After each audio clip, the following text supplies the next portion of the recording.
நம்ம இந்த வீடியோவில் ஒரு விஷயத்தை பற்றி பேச போகிறோம். அதாவது நம்ம லைட் ஹவுஸ் தான், லைஃப் போட் கிடையாது. கடலில் இருக்கிற வந்துட்டுருக்க ஒரு கப்பலுக்கு நம்ம லைட் ஹவுஸாக இருந்து வழிகாட்டுறமைக்காண்டி போய் லைஃப் போட்டாக இருந்து சேவ் பண்ணுறதுக்கு தேவையில்லைன்றதை சொல்ல போகிறோம்.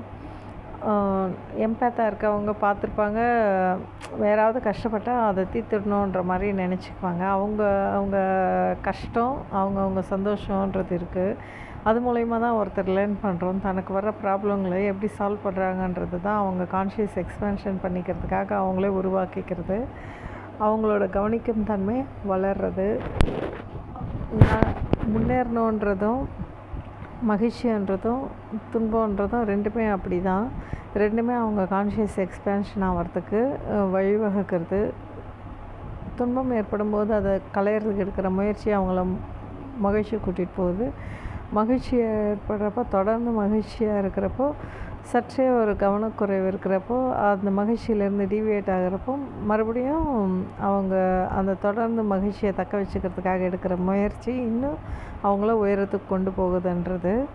இது ஒவ்வொருத்தருக்கும் நடக்க வேண்டியது. ஒருத்தர் இன்னொருத்தரதுல இன்டர்ஃபியர் ஆக தேவையில்லைன்றதை லெட் இட் கோன்றதெல்லாம் இதுக்கு முன்னாடி வீடியோவில் நம்ம பார்த்தோம். அதனோட அர்த்தம் என்னென்னா, ஒவ்வொருத்தரும் அவங்கவுங்க சோலாக அதிலேருந்து வெளியில் வரட்டும். அவங்க சோல் எக்ஸ்பேன்ஷனுக்கு தான் வந்திருக்காங்கன்றப்ப அவங்கவுங்க நிகழ்ச்சியை அவங்கவுங்க பார்த்துக்குவாங்க. ஒருத்தரை பார்த்து ஒருத்தர் கற்றுக்கிறதுக்கு வாய்ப்பு இருக்கப்போ அப்சர்வேஷன் லேர்னிங்கில் லேர்ன் பண்ணிக்குவாங்க. நம்ம யாருக்காகவும் எதுவும் செய்ய தேவையில்லைன்றது ரொம்ப முக்கியமான விஷயம். நம்ம ஆத்தென்டிசிட்டியிலேருந்து நம்ம ரேடியேட் ஆகி போயிட்டே இருக்கணுன்றது தான் விஷயம். நம்ம அதை ஓஷோவில் கூட சொல்லியிருப்பாங்க, மலர் மலருது, யாராவது பக்கத்தில் இருந்தாலும் வாசனை தரும், இல்லைனாலும் வாசனை தரும். ஏன்னா அது அதனோட இயல்பு, அது வெளிப்படுது. அது காட்டில் இருக்கிறப்பையும் அது வெளிப்பட்டது, யாரும் மனிதர்கள் அனுபவிக்க இல்லைன்றப்பவும் வெளிப்பட்டது. அழகு சூரியோதயம் நடக்குது, அதனுடைய இயல்பில் நடக்குது, யாராவது ரசிக்கணுன்றதுக்காக நடக்கிறதில்ல. அதே மாதிரி நம்ம ஒவ்வொருத்தரும் அவங்கவுங்க இயல்பில் அதிர்வடைஞ்சிக்கிட்டு இருக்கோம். நம்மளோட ஆத்தென்டிசிட்டியில் நம்ம வெளிப்படுத்திகிட்டு இருக்கோம், ரேடியேட் ஆகிட்ருக்கோம்.